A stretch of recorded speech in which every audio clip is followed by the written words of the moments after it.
Welcome to my first experiment with doing a kind of Tascam repair dude's vlog. It's on video. I've got some Prosecco on the go. Got my lonely hobby / income stream.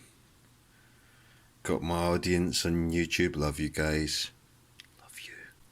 So, I bought this 424 Mark III. I think it was sold as seen. You know, the guy was saying, oh well, it worked last time I used it, but I can't find the power supply, which is a fairly common thing. It just so happens that a lovely chap has got a video up on YouTube elsewhere about how you can turn a standard AC adapter into one of them for these if you know how to solder, which I do.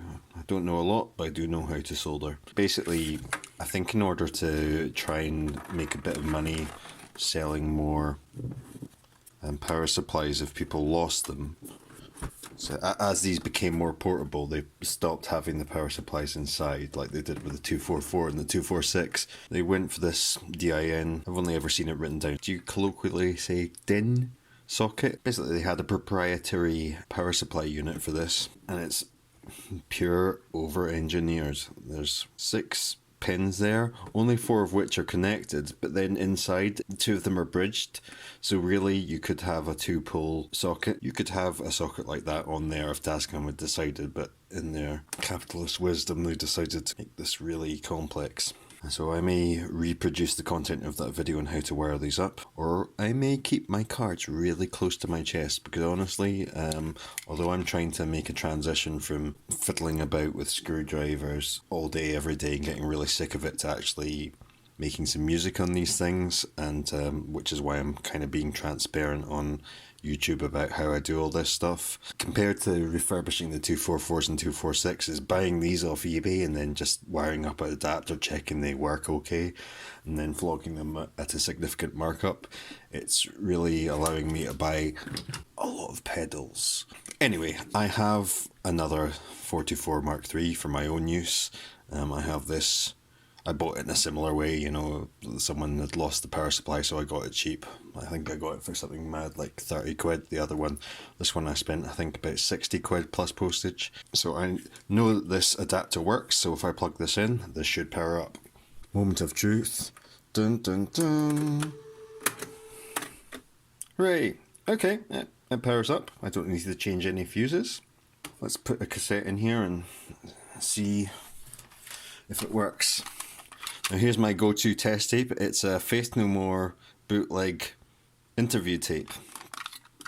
For the simple reason that my girlfriend is really into Faith No More, or was in the 90s, and she bought this and doesn't have a cassette player anymore, so it tends to be what I stick into a portastudio that I haven't used yet to establish whether it does work.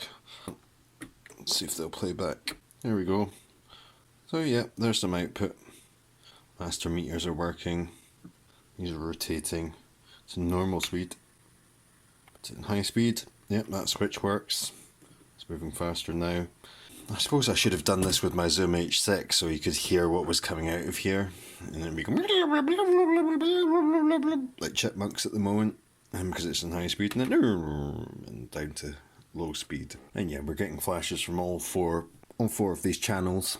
As on all the Tascam portastudios that I've worked on, and I've worked on most of the ones they ever produced, it's a 2 heads system. So one of the heads is record and playback, and the preceding one, if you imagine the tape is going that way, is erase. So if you know that it plays back on all 4 channels and you have a recording problem later on, then you know that it's not the head at fault. Because basically it's the same little coil of wire, the same inductor that's responsible for getting a signal from there for playback and getting a signal to there. But there's a pro tip for you for some troubleshooting. You're welcome. I guess I want to test rewind. Well, that was fast forward, sorry. Yeah, rewind works okay. I don't think I can record over that. I got a job lot for a tenner on eBay of SX290s. And they've got random music on it. This one is Levon Helm, the American Son. I haven't heard of him. He might be amazing. But unfortunately I'm about to record over him simply to see whether this LED lights and whether the logic circuit is receiving that information. So I'll put, oh hell, I'll put all 4 of them in to record mode, so direct.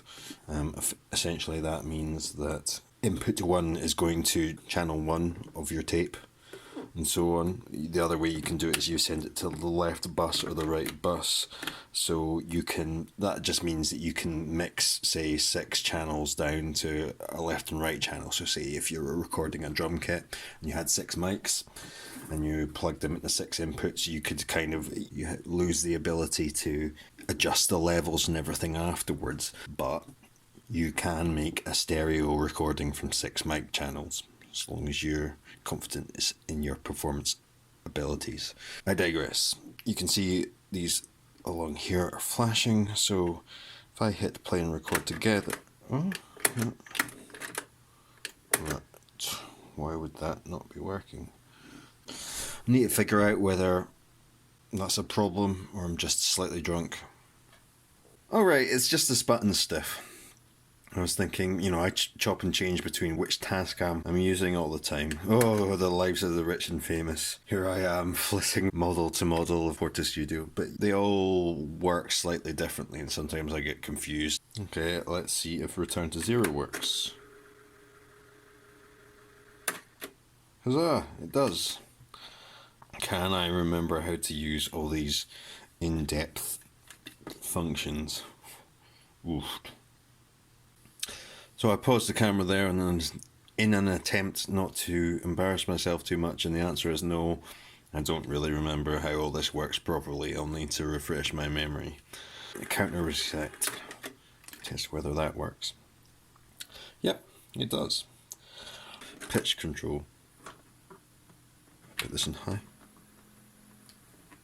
In high speed mode with that pitch control all the way up, you can hear the hum of the capstan motor. If you've seen some videos I've done on how to refurbish a 244, there's 3 motors. There's one that controls which mode that it's in and whether the magnetic heads are up or down, and another one that controls fast forward and rewind, and another one that's the flywheel turning the capstan that brings an even speed across these tape heads. On this model, in fact,